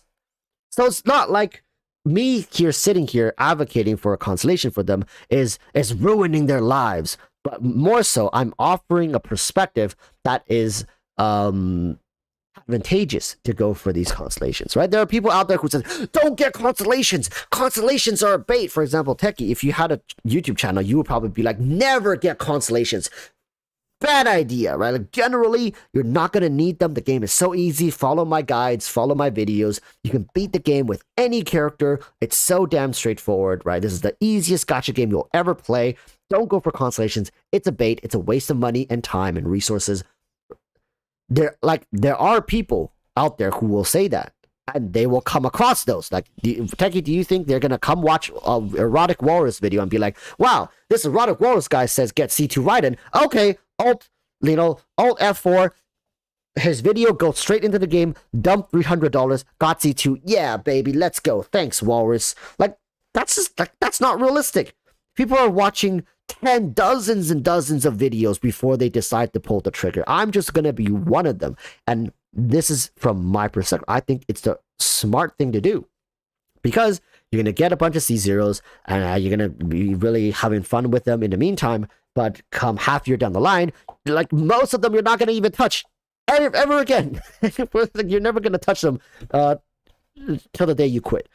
There's like people who justify spending money in Lost Ark. They drop like $4,000 and being like, "Oh, but like my account is still there. I can always go back and play it." But are you really? Right? Are you really going to go back and play and enjoy it? It's like you're just lying to yourself, right? So it's like, "Oh, I mean, I have all these C0 5 stars, but I will go back and play them." Are you really now? Are you really now? Or are you just waiting for your new shiny toy to come so you can play with a new toy? Most people won't be able to truly utilize certain characters, especially if they leave them as C0, because it's designed that way, man. It's designed for them to feel like they're lacking something. They're like, once, and eventually those even players who get a lot of C0s, eventually they're going to start getting C1s and C2s, and they're going to feel that, right? It's like, you get a taste for something better. Now you look at those other C0 characters. Are you really going to go back and play them? Or if you have ones you really like, you're like, "Okay, maybe now I want to get constellation for them." Eventually, it all leads into constellations. There will come a point where horizontal progression is just not it anymore. And for a lot of people, I think it's like around that, like, I think once you pass like 10, 12 5-star characters sitting in your account, just sitting there, maybe like 15. Like, once you pass that threshold, you'll start realizing, like, do I really need another 5-star? Do I really need a 5-star? Right? So it, and the point for people is different. Some people, once they get like their two completed teams, like their two completed full rosters, they are already looking for consolations. But there are people who have like 10 different teams and they're still like, let's get that 11th team, right? Let's start building that 11th team going. Let's get another one going. So it's like the point of this change happens different, but that change will come for everybody. It comes. Everybody will eventually reach that point. Like, do I need another 5-star? Do I need another team? Or should I just look for some of these favorite characters that I start scaling vertically? It's just, I feel like for the vast majority of people, it's better to do that sooner than later. Because the later you go, the more you'll have, like, the more junk you'll have piled up that you'll likely never use. That's basically what I'm advocating.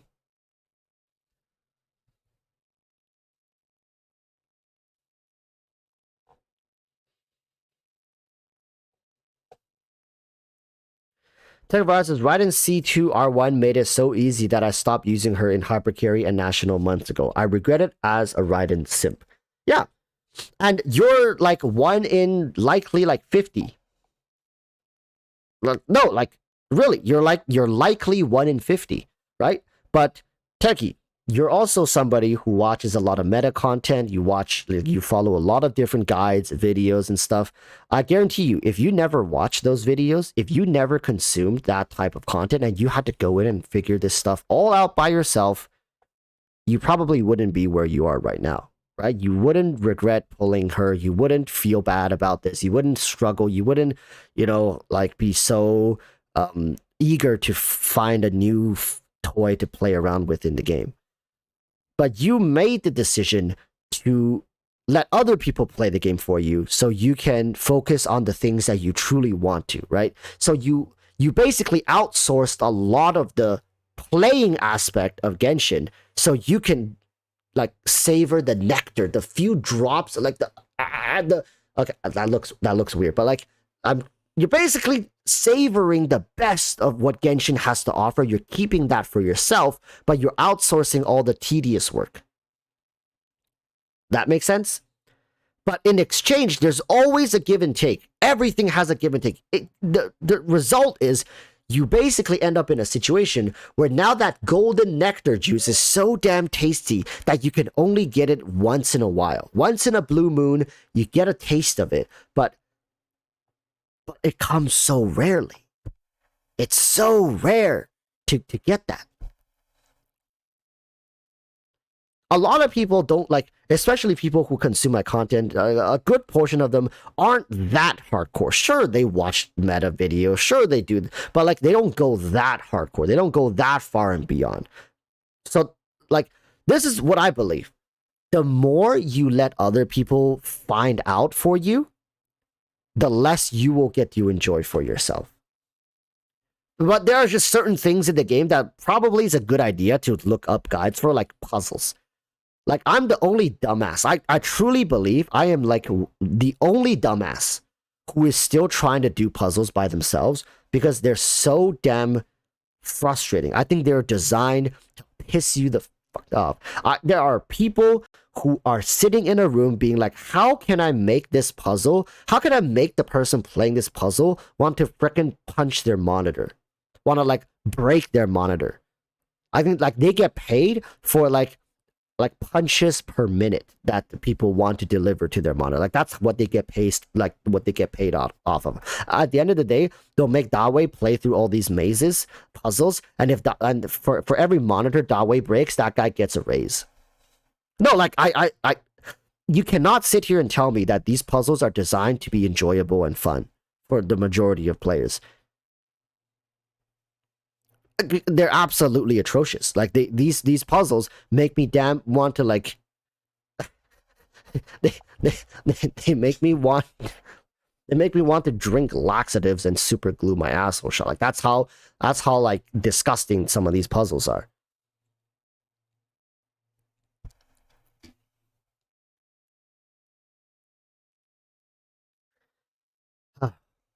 Anyways,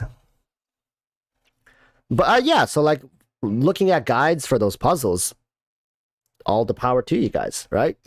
But if you're looking up guides and like to min max all the characters, best like things and whatnot, it's like yeah, it takes a like it saves you a lot of time, and you can immediately get these characters really strong and powerful, and like you don't need to like bother testing yourself.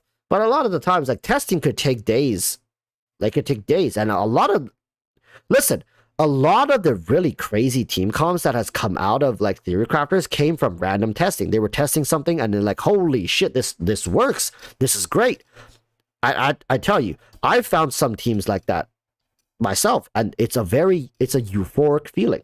It's just like everything clicks together. Suddenly everything just clicks. Or you're testing one team and you're like, oh, I wish like if I switch this for another character, maybe this will work better. And then you do it. And it actually works. Absolutely euphoric feeling. Absolutely. It's one of the best feelings in Genshin. And most of you guys will never get to experience it because you guys are free to play. So you don't have all the characters. So a lot of this time with testing stuff, you guys won't get to see it. So you have to rely on the theory crafters who go through this process like daily, meticulously. They have charts and data. They like all this stuff, right? And I'm telling you guys, those people are probably like jizzing every other day from the fact that they're like something just randomly clicked and they're like, I can't wait to share this with everybody.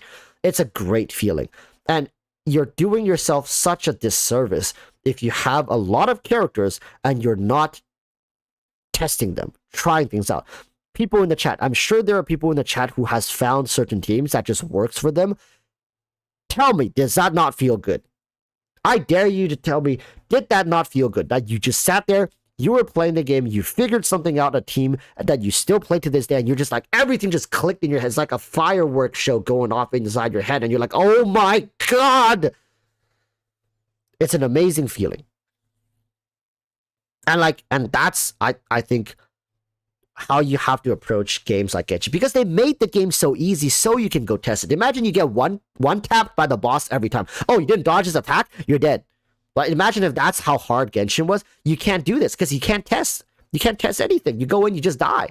But Genshin is so easy. You go in, you can test so many different variations. So it's like you can have characters at level 60, 70. You can go in, you can still test it. It's fine. Right? So it's like, it's a lot of fun. I think this is probably top 5 Genshin experiences. It's finding a team that just clicks for you, that just works by yourself without the need for help. Amazing. I wish everybody gets to experience that at least once in Genshin.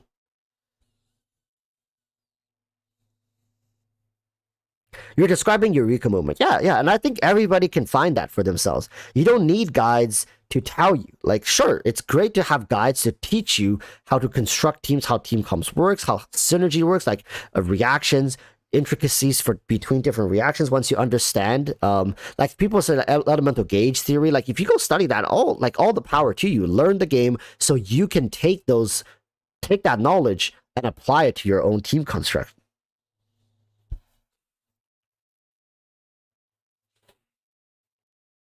Tech Device says, damn it, once again, ignorance is bliss. Yeah, absolutely. Right? The less you know, the less you have to worry about. Just go in, have fun. Right? Not everybody has to be like doctoral scientists to enjoy life. Right? It's just like sometimes the less you know, the better. We have people who know a lot and shoulders the burden for the rest of society. So the other people can live in bliss. Blissful ignorance as well. Right?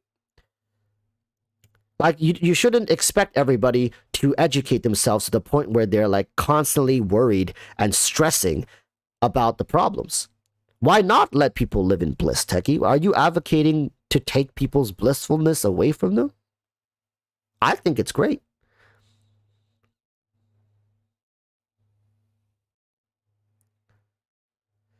Marcus Bullet says, I use Raiden, Nahida, Kazuha, and Kokomi together. Don't have the name for the team yet. Coming up the team names sometimes is whack as well.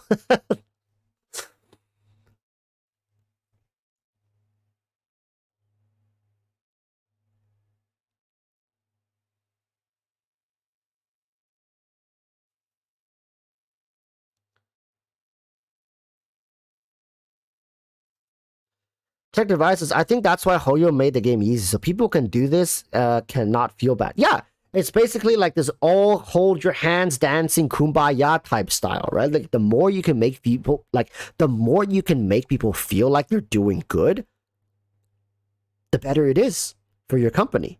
Right? If everybody feels like they're doing good and having fun,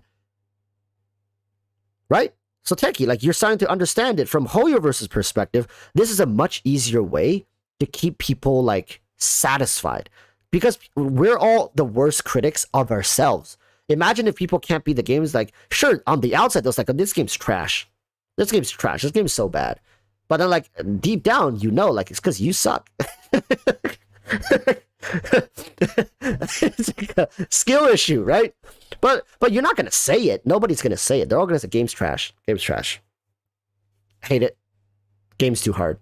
They make it too hard to make you pay.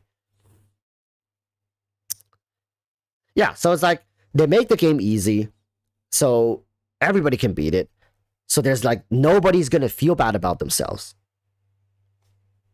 Nobody's gonna feel bad about themselves. Like, oh, you can beat it. And even now, like even at this difficulty level, there's some people who can't beat it because they don't consume content, they don't learn about the game, but they just want to go in and press buttons. They can't beat it, right? Do they like? For Beluga-chan, she didn't want to bother farming all the artifacts, learning the mechanics, and she was just like, okay, I had my fun. I killed all the boars in the world.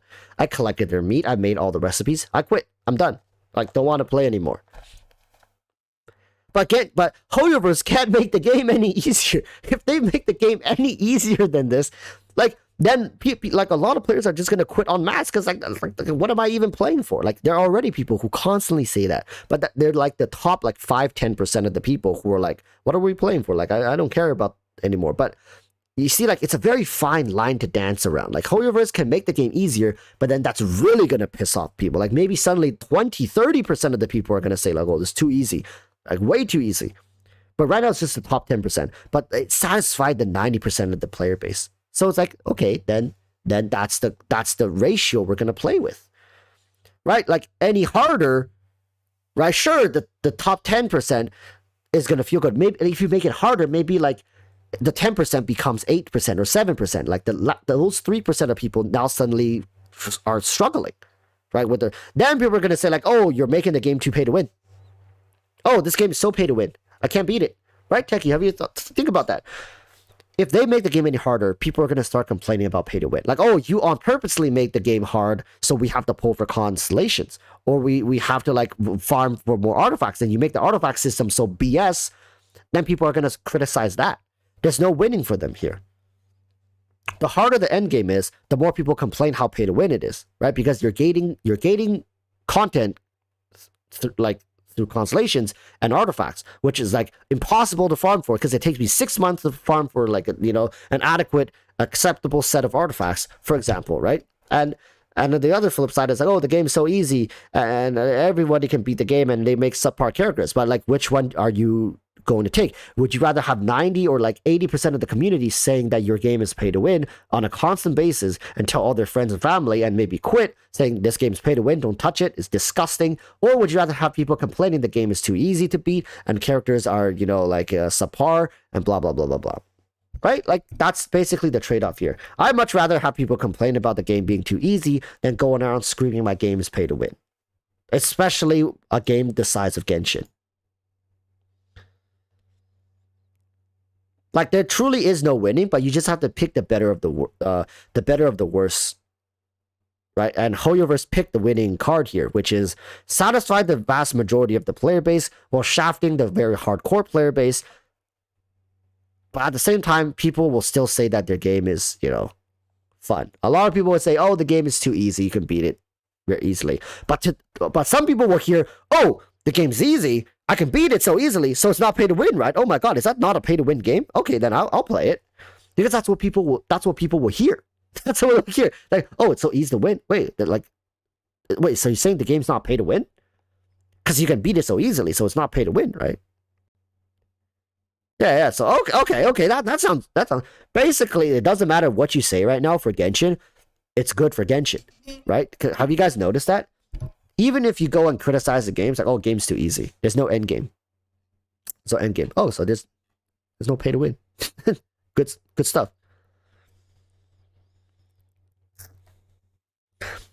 Alter Ego says free to plays pay for winning 50-50s with their time and soul. Like, I do think free to plays, even though they're not paying a cent to Hoyoverse, still gives Hoyoverse a ton of value. A ton of value. Just having them playing the game, talking about the game. Do you guys know how expensive it is to buy bots for like, and how risky it is to buy bots that say good things and give them good reviews? So just the fact you're playing the game, you're bolstering the game, you're talking about the game. These people go to conventions and they share like their art and they share like things. They have Reddit, they have like maxed out Discord groups. That's like, it's millions of dollars worth of free advertisement that they're constantly getting. So people don't just think like, oh my god, I'm winning because I'm not giving Hoyoverse anything.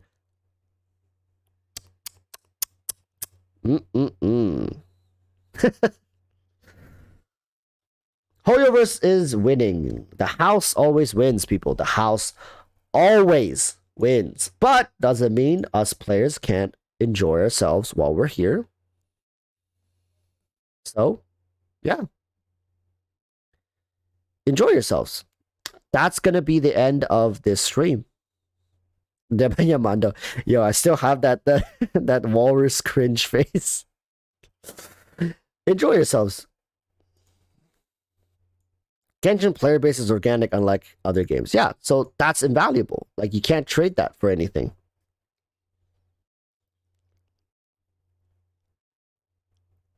So that's it for today. Thank you guys so much for tuning in. Make sure to stay tuned for the announcement for the giveaway for Shukai's giveaway. He's going to be doing a bunch of goodies for us here.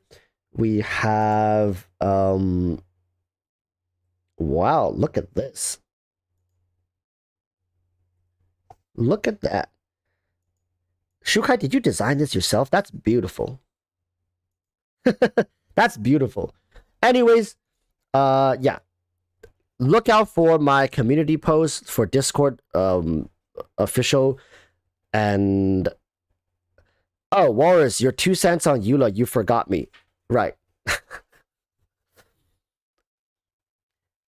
Lord Keeper, are you gonna be here for the next stream? Or I can just talk to you guys about Eula. Okay? Here's the thing about Eula. The problem with Eula is her burst, like her damage is all backloaded. All right? First and foremost, get this. What backloaded means is like it comes later, right? All her damage is backloaded. You spend all this time on field. Her damage is backloaded, and not only does her damage not guarantee a crit, meaning you have to crit fish for her. It also has a limited radius. I've talked about Eula slightly in the past in that one beautiful fix for Eula would be if you use your burst, all the characters that your initial hit slashes gets marked. Okay?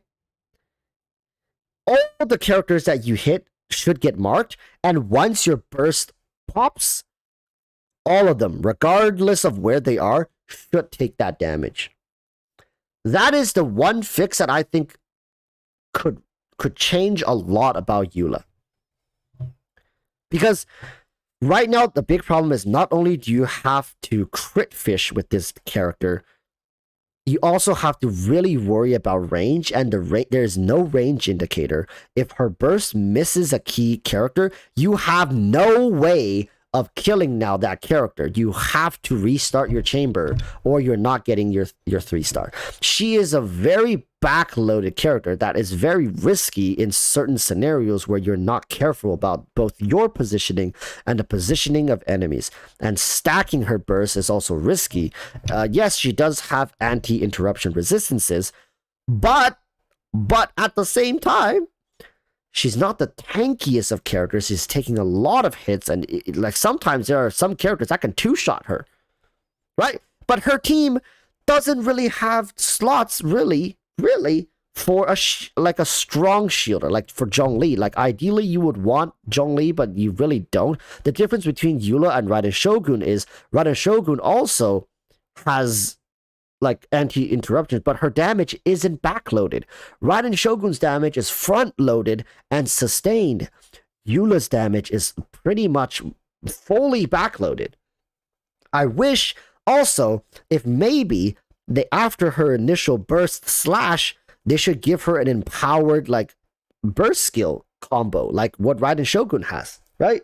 So it's just, I don't know. There's so many things that makes up problems for Eula that makes it difficult for people to fully like appreciate her. There's too much that you have to work around. So that's like, I think the main problem with Eula, Lord Keeper. I hope that's like an adequate explanation. Like that's why Eula gets a lot of hate, because imagine yourself playing this character and like you reset the chamber 3 times. Like imagine you get the perfect burst after 3-4 resets. You get the perfect burst max, like you get as many stacks as you can, and then it doesn't crit. That's outside of your control. People want to feel in control. So when you play Eula and you stack all that stack and you spend all the time resetting because she's a backloaded character, and then you even like, and then once you get the perfect setup, it doesn't crit. So, you know, it's frustrating. I think there's a couple little things that can change about Eula that could make her a lot more fun to play. But Eula really is for people who are truly dedicated to the character. Like, you have to really love Eula to want to make her work. And yes, Constellations eventually does solve this problem as well. So you can go that route too. Imagine a Eula and Raiden mix unit. How loaded will she be? Damn it, Techie. Maybe it's getting a little too late. Techie is starting to go from the argumentative state to the lustful. Techie the lust. The sin of lust. Techie. Anyways, that's my 2 cents for Eula. Thank you guys so much for watching, and hope that answer satisfies you, Lord Keeper. I hope Lord Keeper didn't leave after they left that message. No, they're still here. Okay, we're good. Imagine if they left that comment and then left, and I'm just here talking. Anyways, Lord Keeper, thank you for reminding me. Thank you, chat, for staying behind for the extra bit here. And I should be getting my computer fixed in the next week or so. It's gonna cost me like $200-300. I swear to God, like I just got that PC a year ago, and I'm already spending like $200-300 trying to fix it. It's HoYoverse. I swear to God, HoYoverse has got their marks on me, and I'm about to get destroyed by them. Watch me pull for what's his name, Al Hytham, and just absolutely getting shafted. Anyways, thank you guys for watching. Until next time, urge y'all to stay safe. Peace, peace.